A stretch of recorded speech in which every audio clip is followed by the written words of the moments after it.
to Collapse Astrology, and welcome back if you've been here before. My name is Hummingbird, and in this video we're going to continue with my analysis of the astrology of the United States presidential election. Now, if you haven't seen part one, it's linked below, and there's a lot of details in that video about the astrology of election day itself. So you might want to check that out if you haven't already. However, I will do a recap and an update at the top of this video. And then today we'll be getting into the chart for January 20th, 2025, the chart for the presidential inauguration. And as you'll see, I think that this chart has some pretty important information for us about the outcome of the election itself. So we'll start with a recap of the possibilities that I laid out in part one, and then we'll look at the inauguration chart and how it overlaps with the candidates. And then at the end of the video, I will put my tinfoil hat on. I actually have it right here. Made it myself. I think it looks pretty good. When I'm wearing the tinfoil hat, I will get into some deeper and darker DS related stuff. So if you're into that, be sure you stick around until the end of the video. So in part one, I described the chart for election day. I talked about how when I first looked at the astrology back in the summer of 2023, I was sure that Trump would win because of multiple aspects of the astrology. When I saw that Biden's chart didn't have many overlaps with the election chart, but Kamala Harris did, I predicted that Biden wouldn't make it to the election and that Kamala would end up taking his place. And Kamala's chart and the election day chart do overlap a lot, but particularly because of Saturn conjuncting her natal Chiron in the 10th house. To me, it originally looked like a loss for her and a win for Donald Trump. So it has been really fascinating to watch her campaign unfold, to watch the Democratic Party playing to win for once. And honestly, I wish that I could enjoy it more. So if you can't already tell, I am so cynical about the political system.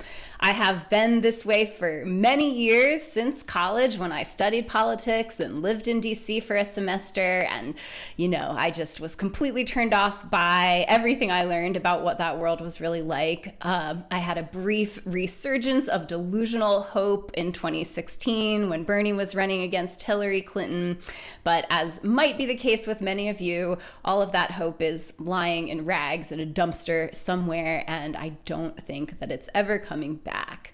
However, for those of you who can hold duality, when I get wind of details of the way the campaign is operating, looking at the policy positions that Kamala Harris is choosing, even the way that she is holding her status as kind of an out-of-the-blue, potentially history maker in America, all of it is very strategic and all of it is very well done. And, as a human being, dare I say, as a leftist, I hate it. But if politics were nothing but a game, if there weren't countless human and non-human lives on the line, I would have to take off my hat to the Democratic Party for the way they're playing the game. And it's a dirty game.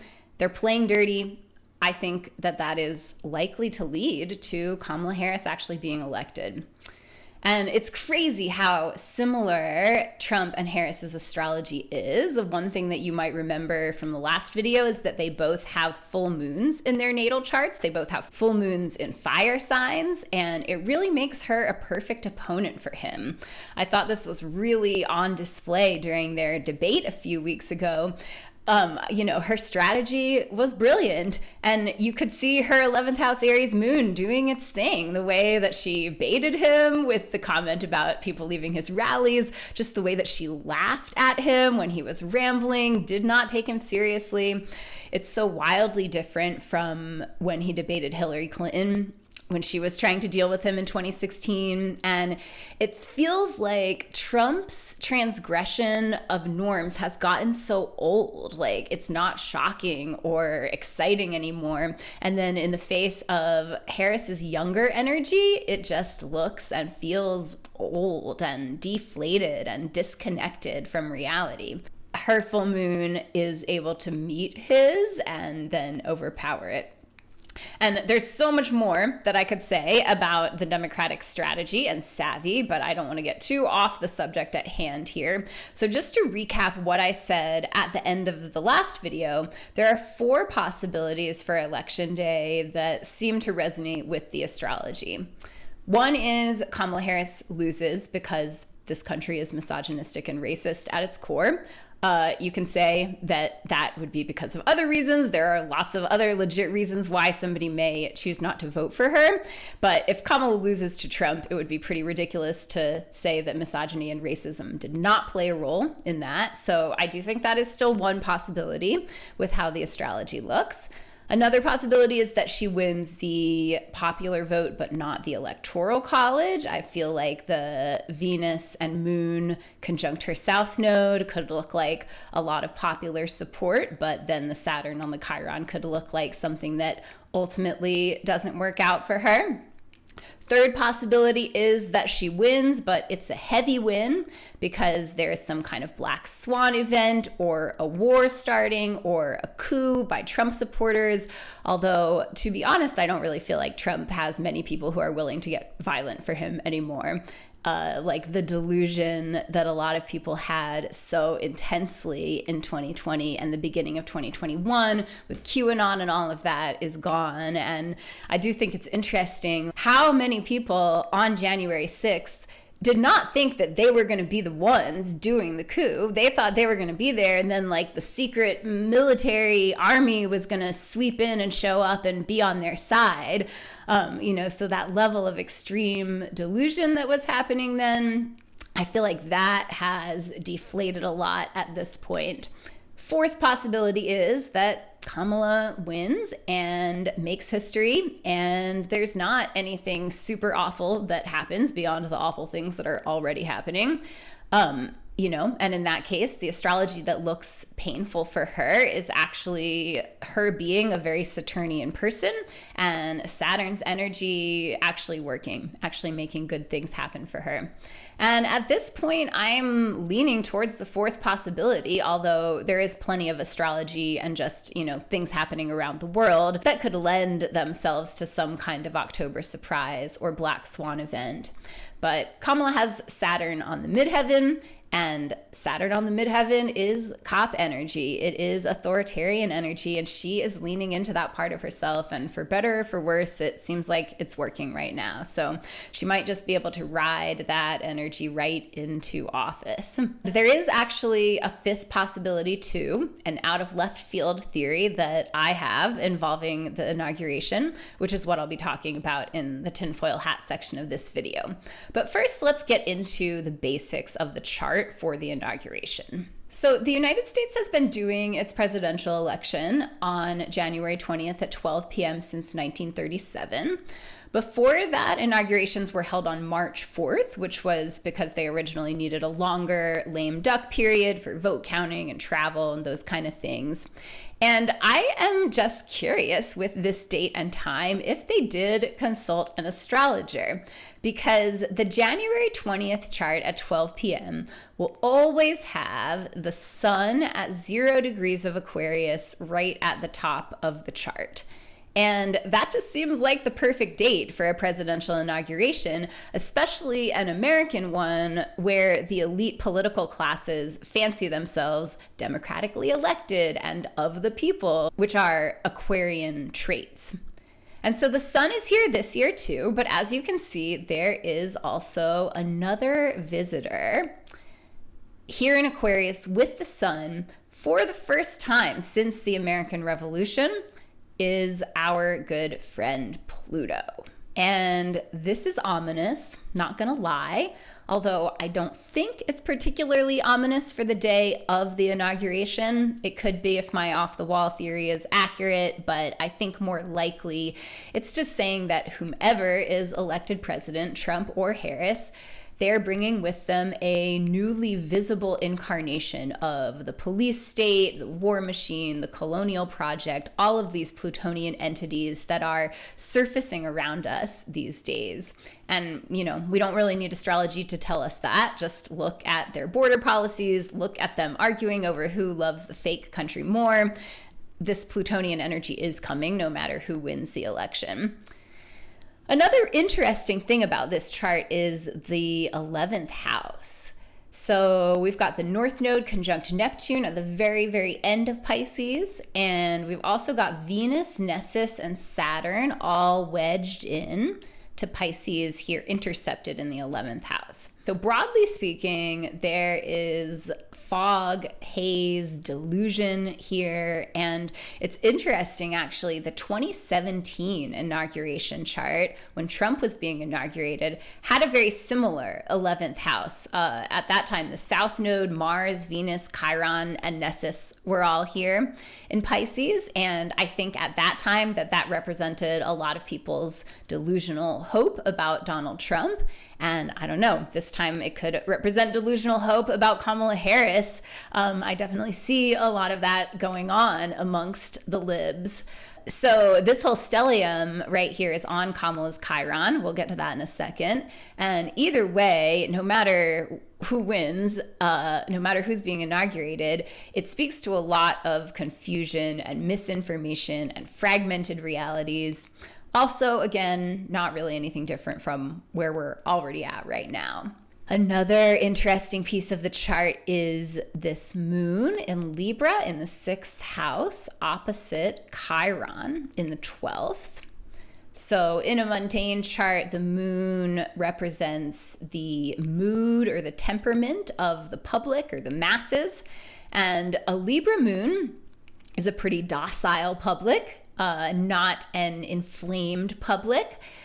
But opposite Chiron in the 12th, to me, it looks like there is some kind of a hidden or like a psychic pain.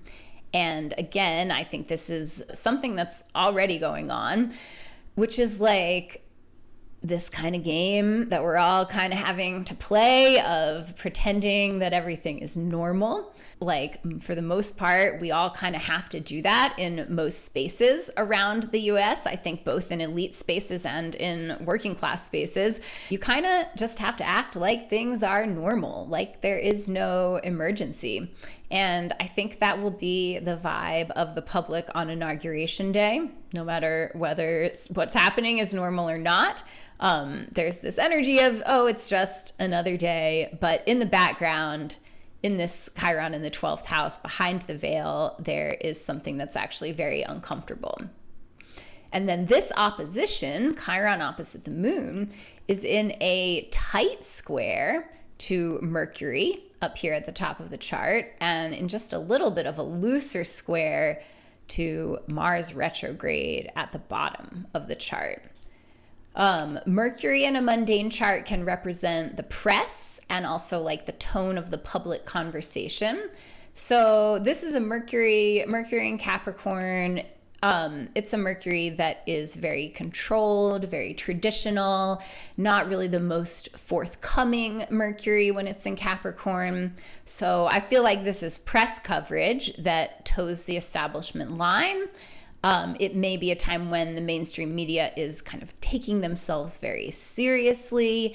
And in the 9th house, it also speaks to control over the international narrative and the spread of information internationally. Capricorn in general indicates government involvement with the mainstream media narrative. And then there is this Mars, which is probably the most interesting part of the whole chart. Mars retrograde in Cancer, tucked away at the very, very bottom of the chart. What could this be about? So this is a very hidden position in a mundane chart. The root of the chart can sometimes relate to physical land, and sometimes it can relate to weather, to events happening in a very localized area.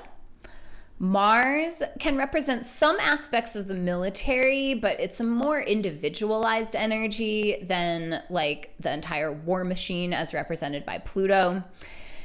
It does honestly look like it could be some attempt at violent pushback against whoever is being inaugurated. And I don't know that it would be an action that changed anything, because the Taurus rising, the Capricorn midheaven of this chart make it look like a pretty stable event in and of itself.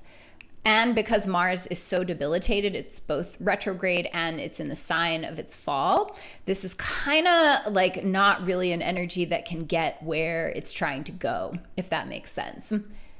There are a lot of other possibilities that I can think of too.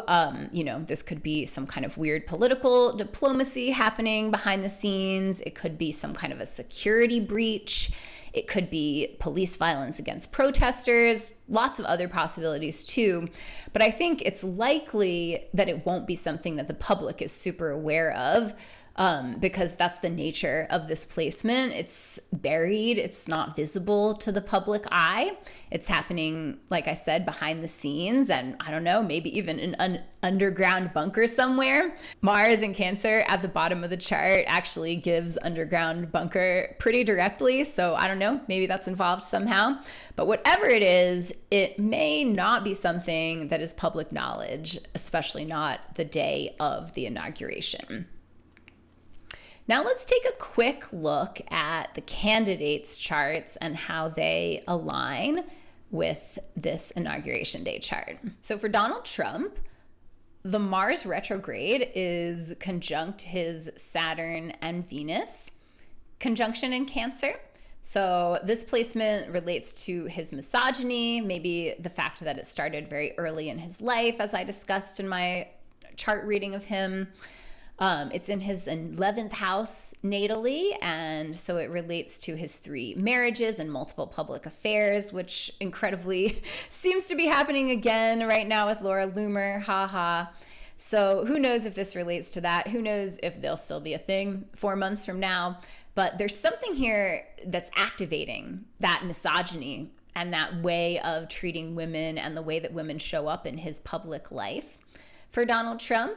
So that could easily just be, Harris herself being elected, him having lost, or it could be something else that is kind of stimulating that part of his psyche at that time. Now, Harris has her full moon squaring Mars.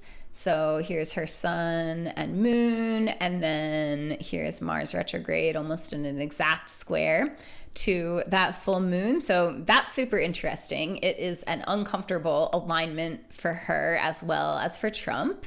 And then there's this Saturn and Venus conjunction on her Chiron. And I mean, this makes sense to me if she is inaugurated as the first female president in this super weird moment where she has gotten there by licking the steel-toed boot of the system. But it's, supposed to be this revolutionary, progressive moment. Nessus, you can't see in this chart, but Nessus relates to power and abuses of power, and Nessus in Pisces is particularly resonant with the kind of grotesque gaslighting that the DNC has been attempting.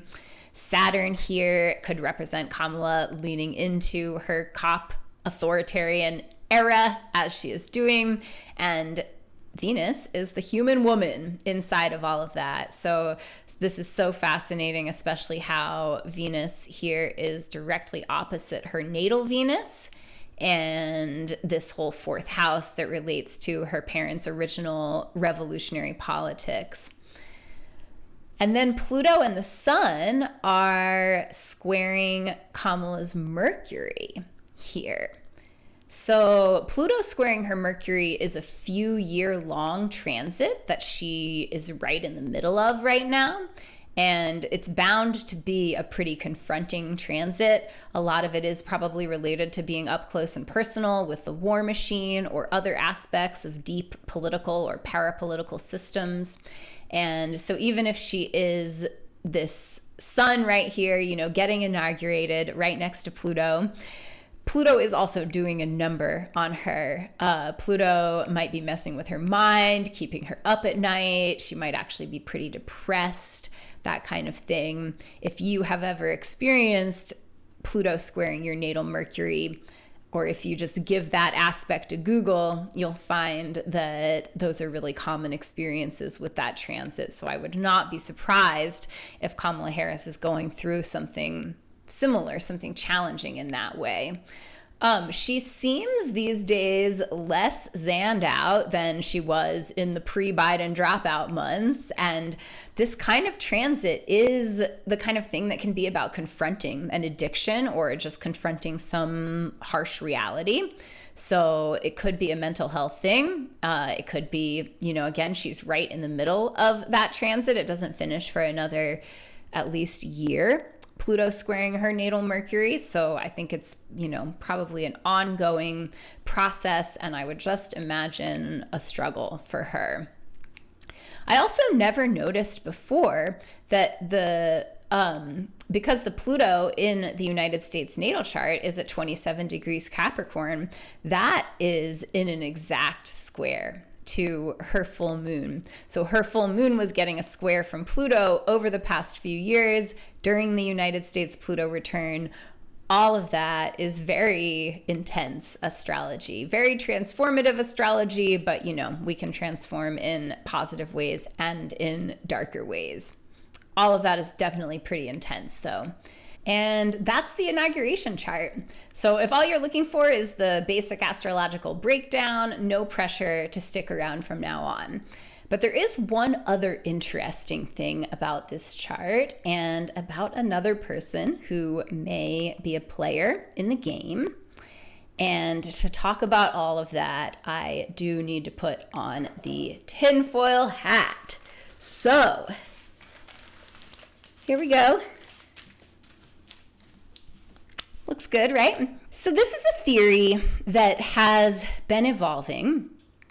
It's been coming through along the same lines for over a year now. And I don't want to call it a prediction because I really hope I'm wrong. I really hope it doesn't happen. I don't think it will happen.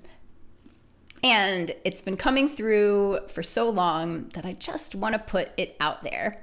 It also gives me a chance to talk about some adjacent tinfoil stuff that I have been having lots of thoughts on and also wanted to share a little bit about. So like in the other videos where I've gotten into this stuff, I'm going to use a lot of initials and other little expressions that I hope are easy to catch my real meaning from. But I'm just speaking in a way as to hopefully not ping the algorithm, and also so that the AI that is already devouring new content can't fully understand what I'm talking about. I'm trying to keep this train of thought for human brains only. So I have suspected for a while that the DS, or at least a faction within it, does not like Donald Trump. And I don't know how many people have been following the aftermath of the two different times when someone has seemed to be actively trying to do the unthinkable to Trump. But there are very weird things about both of those instances. And whether or not there is some conspiracy here in this particular situation, when you've dug into the real documented ways that the DS has operated over the decades, as much as I have, there are little things that just catch your eye, like how there's been almost no reporting on TC's parents, or how there were at least 2 times in RR's history that he was caught doing something illegal and then released. I'll link some podcasts below that explain this stuff more. But there are just little things that I have noticed about the aftermath of these 2 different events. And it's not that there is a cut and dry, clear narrative, that I think I know what actually happened. It's just that there are points in these stories where if you know what you're looking at, you can see the invisible hand at work. Let me back up here for a minute and say I should probably make a separate video to explain what I mean when I say the DS. It's not a reference to some abstract, undefined, all-powerful cabal or something like that. I actually work with a very scholarly meaning of that term, and if you want to learn more, I recommend Aaron Good's book, American Exception, and his concept of the tripartite state for kind of a starting point for understanding what I mean by the DS. I also understand it in terms of astrology. So the DS is a Plutonian entity that began metastasizing around the time Pluto was discovered in 1930 and has grown to be the war machine that has its talons hooked in all over the earth today, exploiting land and bodies on its death march. One aspect of this big cancer, basically, is the intelligence institutions of different countries that have played a super dirty game since the beginning to control Western foreign policy with the aim of protecting colonial business interests. So this is all the coups that the United States secretly supported with money and arms and propaganda all over the world during the second half of the 20th century, often against the will of democratically elected forward-facing governments. Now, part of the scholarly definition of the DS is that it's hard to pin down. Aaron Good called it a polymorphous entity, which I think is a good way to sum it up. It obviously has not been the same people calling the shots for the past 90 years. And even the times when there have been groups of people thinking they were calling the shots, thinking they were in control of the destiny of the world, they've been wrong about that. The real nature of the DS is that it's fluid. There are different factions within it. It's existing in multiple manifestations at once. And there's also a lot of human ego involved and human blind spots and human conflict, as opposed to this idea that some people might have of 10 men in suits in a dark room all agreeing together on some evil agenda.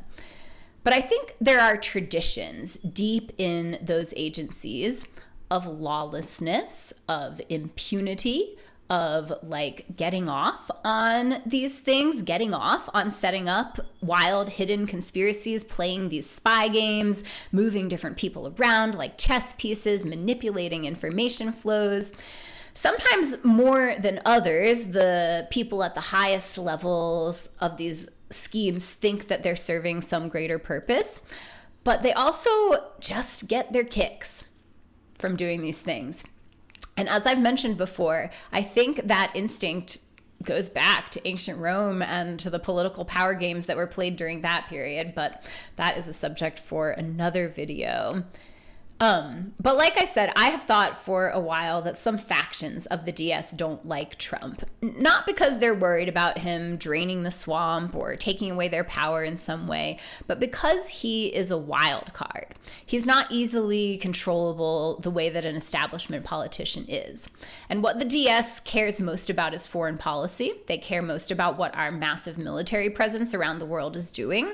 And Trump, as president, wanted to think that the military belonged to him. You know, he referred to the generals as my generals, which the generals really hated. So I kind of think that they want him gone. And remember what I said about ego and human blind spots. They are the type of people who would get off on carrying out an elaborate plot, even if maybe it's not necessary anymore because it doesn't really look likely that Trump will even win anymore. These would be the type of people to want to go through with their plot anyway. And I'm sorry, please forgive me. The tinfoil hat is on. I'm not trying to convince anyone of this. But one piece of my theory that keeps coming through is that both TC and RR were set up to fail, to normalize lone nuts with automatic rifles getting close to the former president.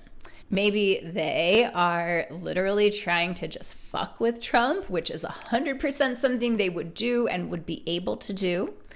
Or maybe they've got another one in the pipeline before November or after November. I know this doesn't really make sense. It seems like major overkill to have two patsies who aren't even set up to do the deed, but I'm telling you, this is the kind of thing that these people get off on. And okay, so here's where we really go off the deep end, and I don't have a super coherent theory here, but let me just show you this chart. The chart of RFK Jr. and the inauguration. So in this chart, we have the inauguration chart here in the inner circle, RFK Jr.'s chart on the outer circle. This is using the inauguration chart for the house placements because we don't have RFK Jr.'s birth time. In this case, it doesn't matter that we don't have his birth time because his chart has all of these wild alignments with the angles of the inauguration chart itself. So what we have here is RFK Jr.'s Nessus on the ascendant of the inauguration chart, which relates to power and abuse of power. We have RFK Jr.'s Mars on the descendant in Scorpio. We have all of his Capricorn at the very top of the chart, the sun, his sun on the midheaven of the inauguration chart. And then we have this Mars retrograde, this very strangely, uniquely placed aspect in the inauguration chart, exactly conjunct RFK Jr.'s South Node, his South Node Uranus conjunction. We also have Uranus in the inauguration chart squaring RFK Jr.'s natal Pluto. So he is all over this chart. So back in the day, when I first looked at all of this astrology, I did predict, although I can't find a place where I said it on social media or anything, I did predict that he would drop out of the race and end up as Trump's vice president, and that Trump would win, but then maybe get unalived by the DS, and RFK Jr. would become president. And although it doesn't seem like he'll end up as Trump's running mate, it's pretty wild how close to that timeline it seems like we have actually come. And I do think RFK Jr. is supposed to be on Trump's transition team if he wins. So when you hear him talking, he's talking as if Trump is going to win and he's going to, maybe get appointed to some National Institute of Health position or something like that. And while it does look right now like he is wanting to ride Trump's coattails to some higher level of power, my theory is that RFK Jr. is actually super tight with the DS, and maybe is even in on their plans. And maybe ultimately there's a plan to take power no matter who wins the election. So that fifth possibility, I will just say, is a real coup. The thing about a real coup, like I said with January 6th, they did not have the actual military on their side. And Trump didn't have the military on his side with his wanting to stay in office. For a real coup, you have to have the military on your side, or at least military forces at your command in some situations to fight the military of the person who's currently in power. But there are also bloodless coups, when the person in power lets go of power because they know that their military would lose, or they learn that their military has betrayed them and is not actually on their side anymore, has taken the side of the person or group doing the coup. So Mars retrograde at the bottom of the inauguration chart, even though I said it looks like an energy that isn't able to get where it wants to go, I think that is a pretty obvious basic interpretation of it. Another interpretation is something that is happening very secretly through back channels, through unconventional means, a few people in a hidden room making a deal, making some kind of reversal or change in direction. And again, that underground bunker, when you have the combination of Mars at the bottom of the chart, Mars being a warrior energy, Mars being a protective energy, and then you have the sign of Cancer, which is about home and it's about safe spaces, and it's an energy that's kind of tucked away. It's associated with the fourth house down here at the bottom of the chart. I just kind of see something like that. I don't know. That is all just information to work with. So yeah, I'm not going to break all of this down, all the overlaps here. I'm not going to lay out what I mean in any more concrete terms than that, but I hope most of you will be able to put it together. And if you didn't watch my chart read of RFK Jr., check that out, because there are some important pieces about his connection to the DS covered there. And no matter what happens, it looks like the inauguration is a very significant moment for him, especially with his South Node and North Node so activated. As I've said in a couple other videos, whether or not I like him aside, I think that RFK Jr. has a central role in the political karma playing out in the United States Pluto return. And I don't know if he knows about the Pluto return, but I think he also considers himself to be like an arbiter of the American destiny. I think that he has a messiah complex about it, related obviously to his heritage. I don't know what exactly he thinks he's here to do. But if he has some grandiose vision of himself shaping the world's future, I mean, he'd be in good company among politicians, both modern and ancient. Okay, so that's it for the tinfoil hat stuff. I can remove this and come back to reality for the moment. Very curious to hear what you all think. I have gotten some really amazing comments, some people pointing out aspects of the astrology that I missed or bringing in kind of deeper interpretations or interpretations from other traditions. So I love to hear all of that. I am really not attached to getting anything right here, but there are just so many fascinating aspects with all of these candidates and all of these different players that I wanted to lay it out for anyone else who might be interested. So yeah, please let me know in the comments what you think, and I'll be back again with another video soon. I think this is the end of this series, but I've got a lot of other ideas up my sleeve. So hopefully sooner rather than later, I will see you again.